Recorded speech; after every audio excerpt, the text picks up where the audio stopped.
Simple pero may tapang, may paninindigan at mukhang hindi natatakot kahit kanino.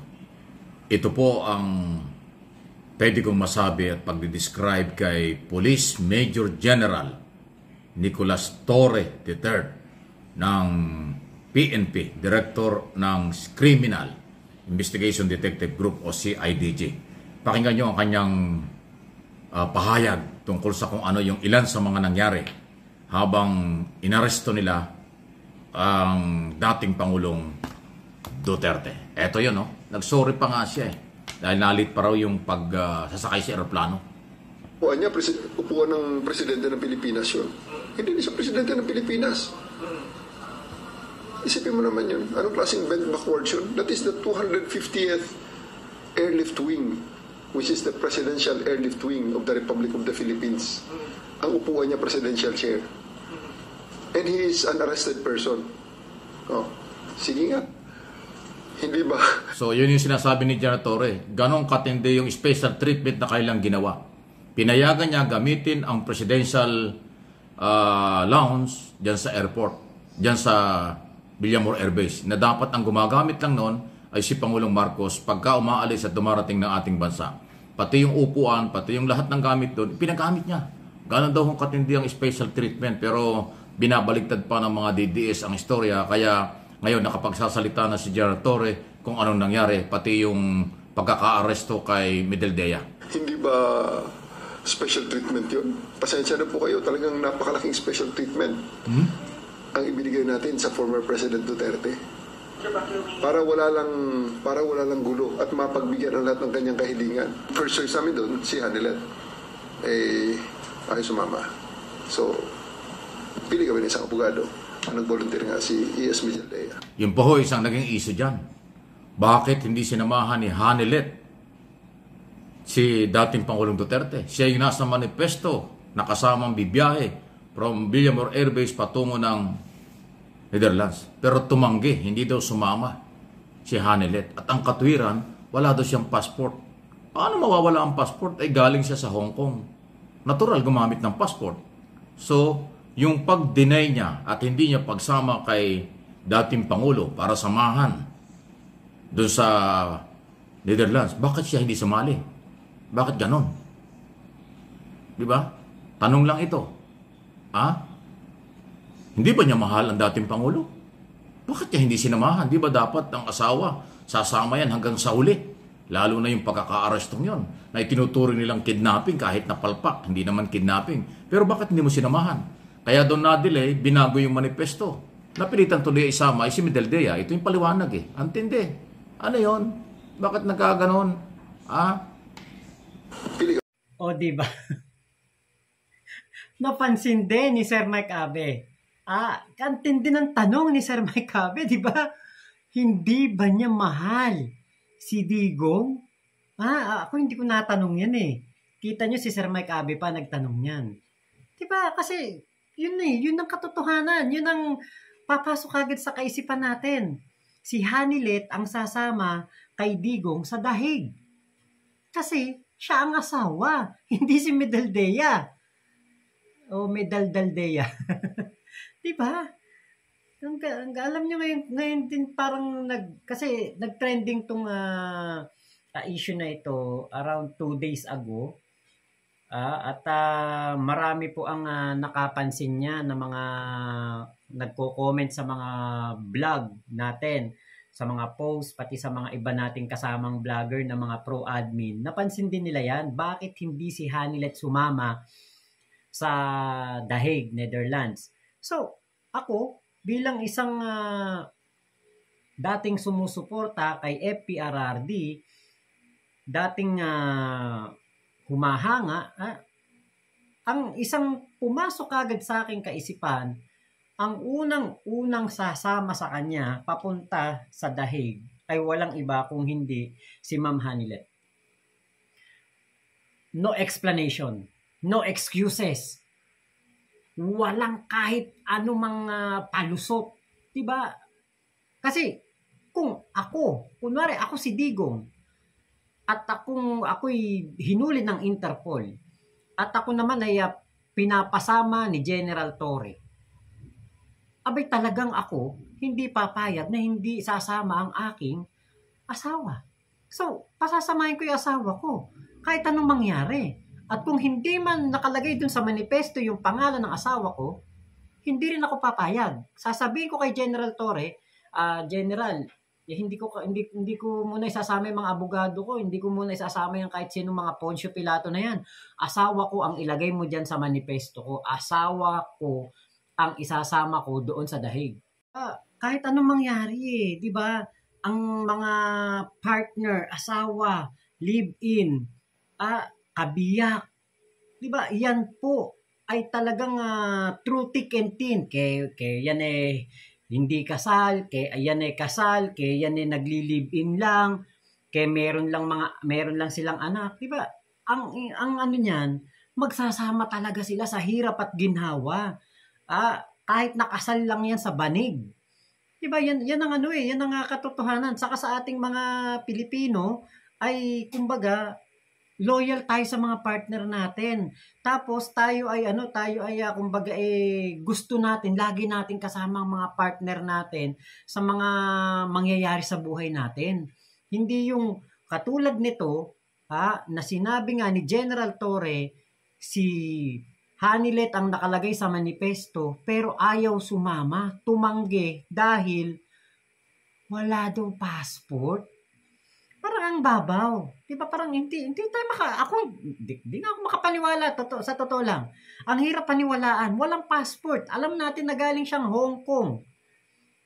Kahit kapirasong space lang, ibig sabihin, punong-puno na ba yung passport niya? Wala ba yung passport niya? Anong nangyari, di ba? Kasi kung ganun po, ang kanyang magiging palusot, parang hindi mako-convince ang mga tao na walang passport, kagagaling lang ng Hong Kong. Di ba? So, yun yung tanong natin. Hindi ba mahal ni Hanilet si Digong? Di ba parang mapapatanong ka talaga Kasi kung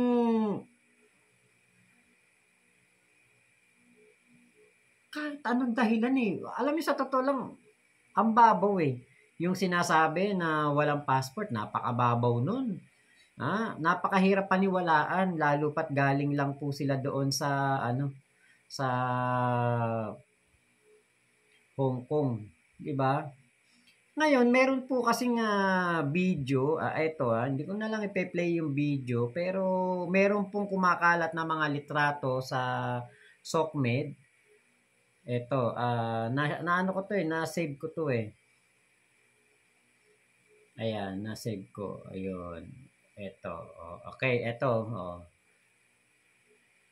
Yan po yung nakita kong post sa isang kakamping na FB page.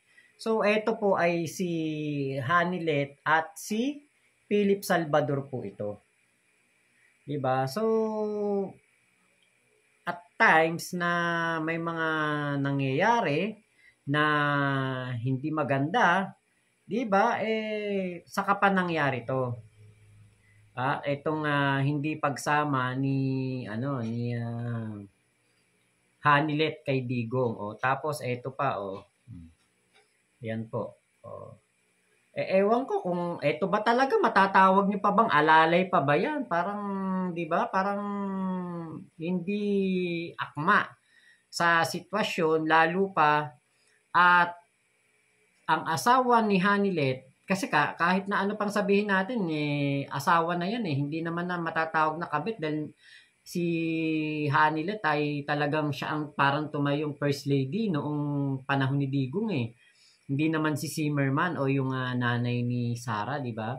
So, tayo po, ito yung video. Ito pala yung video. Tayo po kumbaga, kahit ako, ayoko ding tawaging kabit si Hanilet. May mga nagko-comment dyan. Pasensya na po kayo minsan talaga hindi tayo magkakatugma-tugma ng ating opinion. Sa akin kasi, hindi ako naniniwala sa mga kasal-kasal na yan Diba? Kahit nga si Sharon at Gabby, nagkahiwalay. Vilma at Edu. Diba? Napakarami pong mga kinasal dyan na eventually ay nagkahiwalay din. So, yung kasal kasi papel lang yan. Sa akin walang kwenta yun. Ako hanggang ngayon, hindi ako kasal. Hindi pa pumapasok sa isip ko ang magpakasal. Bata pa po ako eh. Strict yung parents ko. Ako, kumbaga, yung kasama mo sa buhay, yan ay asawa mo na matatawag. Ang kasal naman sa gobyerno lang naman yan. Ang kasal lang naman sa pari lang naman yan, di ba? Ba't nung bang unang panahon, mayroong bang gobyerno na mayroong mga naglilista ng mga papeles na ikinasal?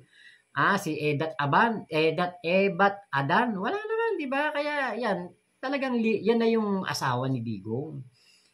So ngayon, meron po ditong video tayong nakita na kung saan ay ayan.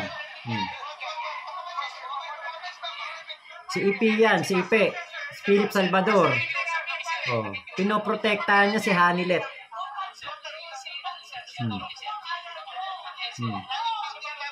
Yan yun.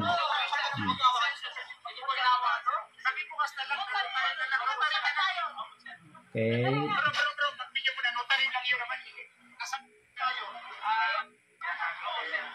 Ayan o. Makikita nyo dyan.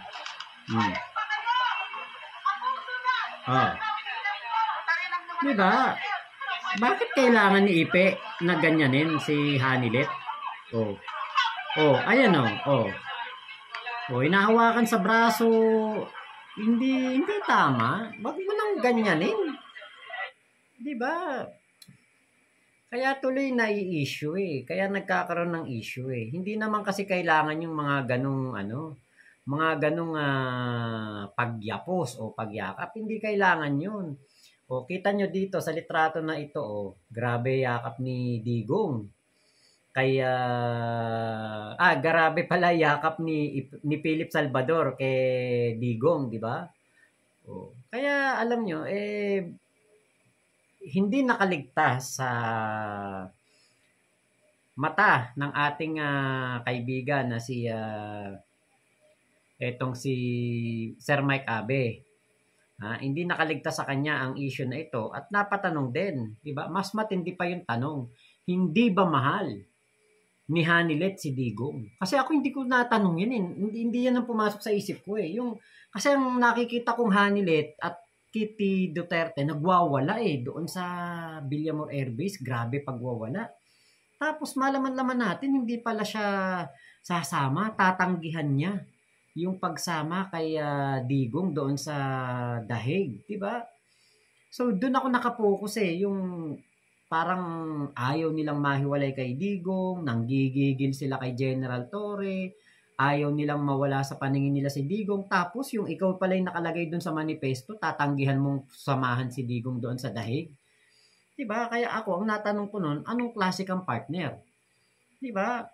Tapos makikita pa natin, may mga ganitong mga post sa FB, sa TikTok na pinapakita na si Philip Salvador ay grabe kung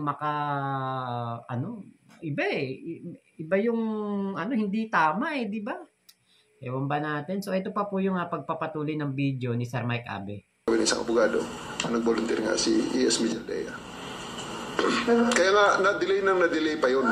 Kasi nga, nagpalit pa ng manifest. Nagpalit ng manifest dahil ang nakasulat sa manifest si Hanilet The CIDG hopes some personalities will adhere to their promise to surrender to the ICC if an arrest warrant is issued against them. Ayan Kaparas. Yun yung mga nangyari. Yun yung mga nangyari pong hindi maganda.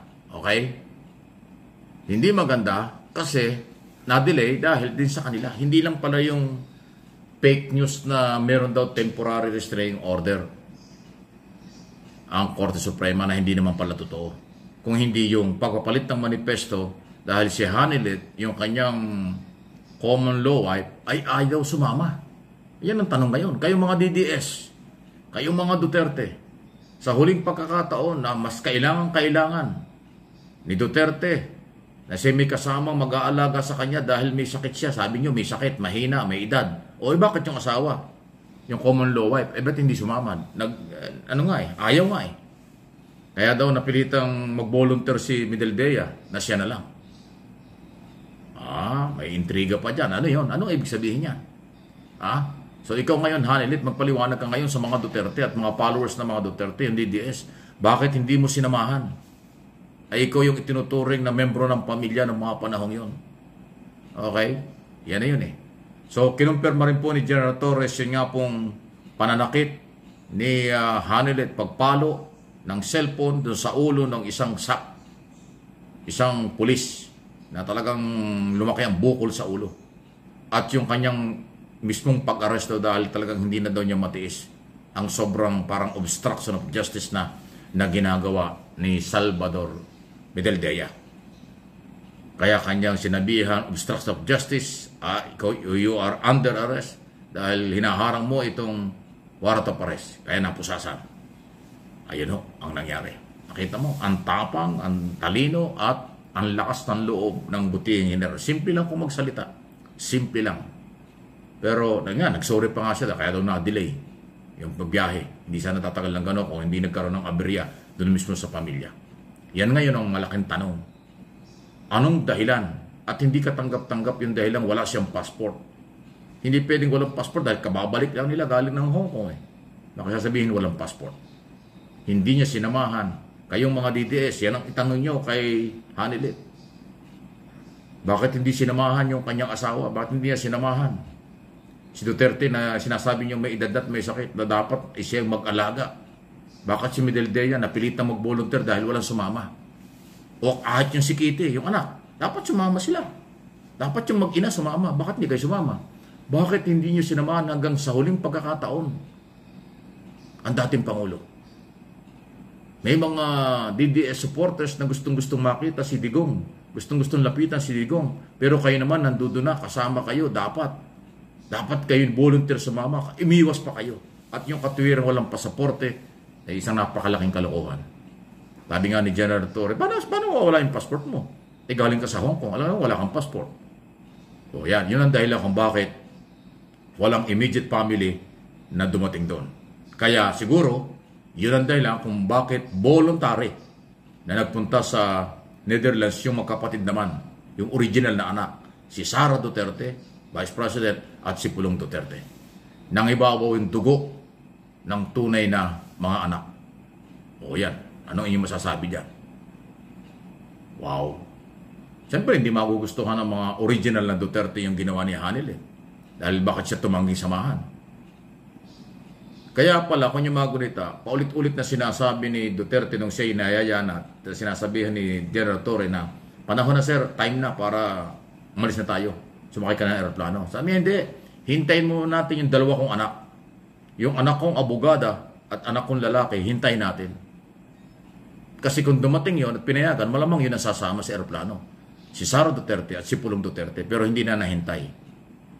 Kasi nga, siguro naramdaman ni dating Pangulong Duterte, ayaw siya samahan ni Hanilet at saka ng kanyang anak na babae. Kaya ang kanyang sinasabing, hintayin natin yung abogado kong anak at saka yung isa kong anak pa. Yun na nga yun, si Sara at si Pulong. Na kanyang mga gunita, noon ding madaling araw, kinabukasan, lumipad ka agad si Sara. At nandoon na. At sumunod na araw naman ay yung si Pulong, yung original na anak doon sa unang asawa. Ayun, naku, nagkaroon pa ng parang showbiz na dating ito ha. Nagkaroon pa ng ganyang masalimuot na usapin sa pamilya. O ayan ngayon. Yan ang totoo na sinasabi ni General Torre.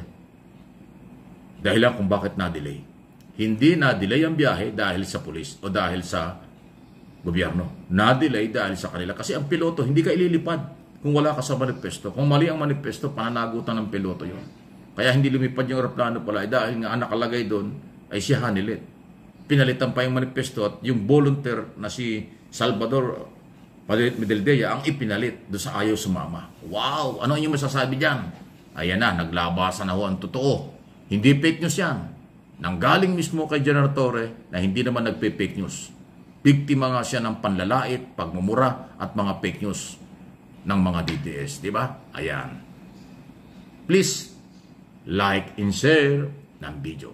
Okay? At kung hindi pa, mag-subscribe. Thank you. So, ayan support niyo po ang ating kaibigan na si Sir Mike Abe, MA Pinoy TV at Mike Abe Opinions po sa YouTube channel niya. Ngayon po, tayo po ay nahihiwagaan talaga. Si Sir Mike Abe, nahihiwagaan. Mas lalo ako nahiwagaan. Dahil noong pong mga panahon na si Digong ay nasa Malacanang, si Hanilet ang talagang nakikita natin na sumasama dito kay Digong. Hindi si Zimmerman. So, dito ay tayo mapapaisip at mapapatanong talaga. Hindi may iwasan. Ngayon, na kay Hanilet na ang lahat ng pagkakataon para makasama niya si Digong. Lumipas na ang ilang araw, hindi natin nabalitaan na si Hanilet ay pupunta ng Dahig. Walang tayong kahit anong balita na siya ay pupunta doon, lilipad, papuntang Dahig para samahan si Digong, dalawin, dala ng tsinelas. Ngayon, nakita ko yung video ni Bongo na iyak ng iyak, ngal-ngal ng ngal-ngal, parang hindi senador. At sinasabi niya, aping-api daw si Digong doon, hindi daw alam kung ano yung mga gamot na inumin, wala daw tsinelas. At ayon nga din kay BP Sara ay namimiss ang mga lutong Pinoy, yung bulang lang. So ngayon, wala kayong ibang dapat sisihin kung hindi si Hanilet. Diba? Kasi hindi sumama si Hanilet na sana ay mapapakinabangan ni Digong na, diba, siyang pwedeng magluto para kay Digong. Nasabi ko na ito sa aking unang vlog na pwede naman na, kasi syempre, mapera naman tong mga to Gano'n lang yung magpadala sila ng isang malaking balikbayan box papuntang Dahig na punong-puno ng mga gulay, mga nakalagay sa styrofoam para sa Coleman ba 'yon para fresh pa rin pagdating ng Dahig. Ilang oras lang naman 'yan pag pinakargo sa eroplano. Dadalhin doon sa Dahig kahit sila na ang magdala. Magkano lang naman 'yan, 'di ba? Kung ang flight ay 100,000, yung cargo, pagpalagay mo na 20, 30, 40 mil, kayang-kaya nilang bayaran yan. At least si Digong, di ba araw-araw may pagluluto, kahit man lang sa pananghalian, ay makakatikim siya ng pagkain na yung gusto niya, yung lutong Pinoy. Kasi, syempre, di ba, malayo siya sa pamilya. Wala siyang immediate family doon. Ngayon, si Sara nandoon. Pero ewan ko kung naiisip ba ni Sara na ipagluto ang kanyang tatay ng pagkain kapag nagkita sila, di ba? So, si Hanilet kasi, syempre, bilang may bahay ni Digong, baka mapagluto niya si Digong, di ba? So, ngayon, ngal-ngal ng ngal-ngal, itong si Philip Salvador, Bongo, Bato, at si Sara, pero yun pala ang dapat sisihin ay si Hanilet dahil hindi nga sumama. Diba? Sisi sa gobyerno, yun pala si Hanilet ang may kasalanan. Tapos ngayon, makikita natin sa SOCMED itong video niya na kung saan itong si Hanilet ay meron pong recorded video. Panoorin po ninyo. Alam ko ba how he took his oath seriously? Gihimo niya ang tanan para sa Pilipino. Gusto niya may maayos na buhay ang bawat Pilipino. I-make sure niya na ang mga tao maka-avail sa medical assistance when he was president. I-make sure niya na before landing ang bagyo, mag-una na siya dito. Katong sa Marawi, i-make sure niya mabala ang kagubot. Even sa iyang katigulangon, naningkamot yun siya, katong siya naglingkod na presidente. Miski nakapoy siya, wala ang kabalo. Hindi natin gaanong maintindihan, pero ang mga nakalagay dito, basahin ko na lang yung Tagalog na dito. Alam ko kasi kung gaano siya kaseryoso sa kanyang sinumpaang tungkulin. Ginawa niya ang lahat para sa mga Pilipino. Gusto niya maging maayos ang buhay ng bawat Pilipino. Tiniyak niyang makakakuha ng tulong medikal ang mga tao. Nung presidente siya. So, parang inaano niya, yung mga kabayanihan ni Digong. Okay, sige, given na yan. Maraming nagawa si Digong. Sige na, okay na. Okay na, Hanilet. Maraming nagawa si Digong.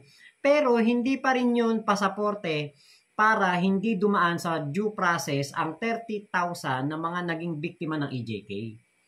Kahit na ikaw pa ang nakapagpatayo ng mga napakaraming infrastruktura, yung Build program na nasa 115 projects, na 12 lang ang natapos. Kahit na 1,001 million projects pa yung Build program na yan, kung meron pong mga suspect na hindi po dumaan sa due process, walang pinagdaanan na proseso ng sa hudikatura,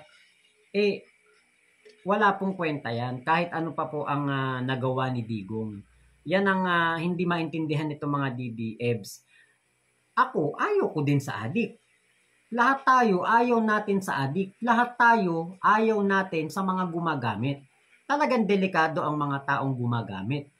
'Di ba? Nakita na naman natin ang mga nagagawa niyang mga 'yan. Pero 'di ba, hindi mo pwede na isang tabi ang batas o ilagay ang batas sa sarili mo o sa kamay mo.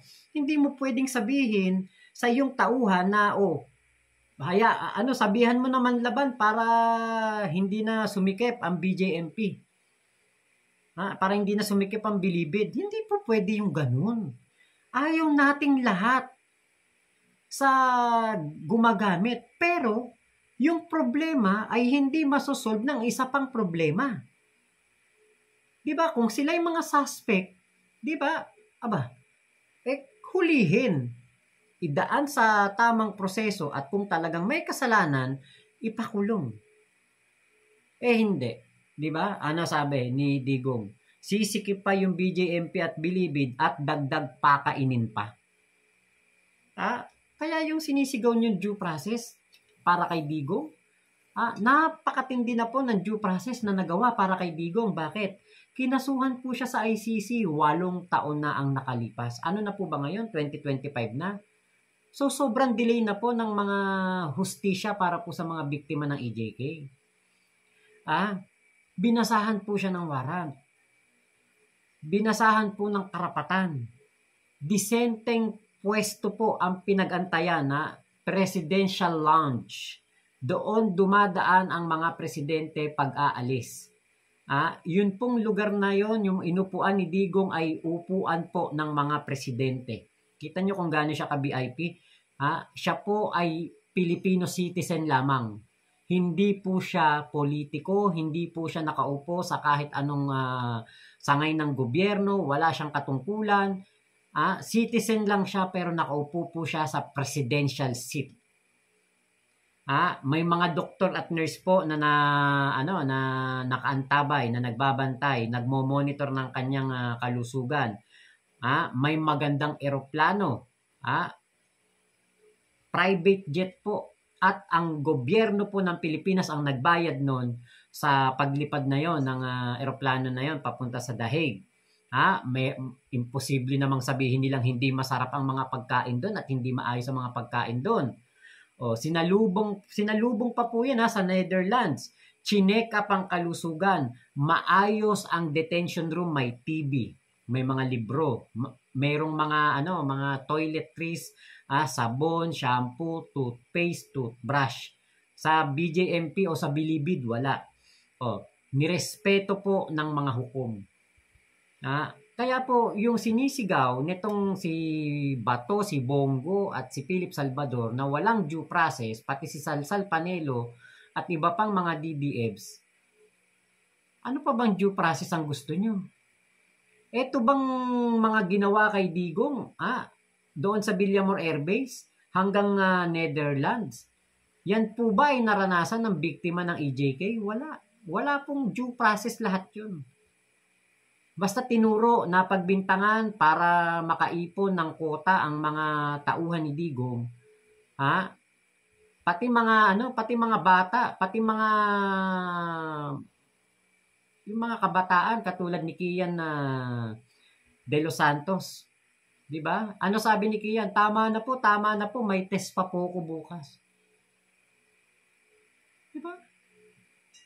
So ito pong lahat ng pangyayari na ito ay hindi po yan natin ginusto. Hindi ko ginusto, hindi mo ginusto, hindi ginusto ni PBBM, hindi ginusto ni General Torre, hindi ginusto ng mga SAP, hindi ginusto ni Medialdea o kahit ni Delgra, o netong si Kitty at netong si Hanilet. Hindi po nila yan ginusto. Wala pong ibang may kagustuhan yan kung hindi si Digong.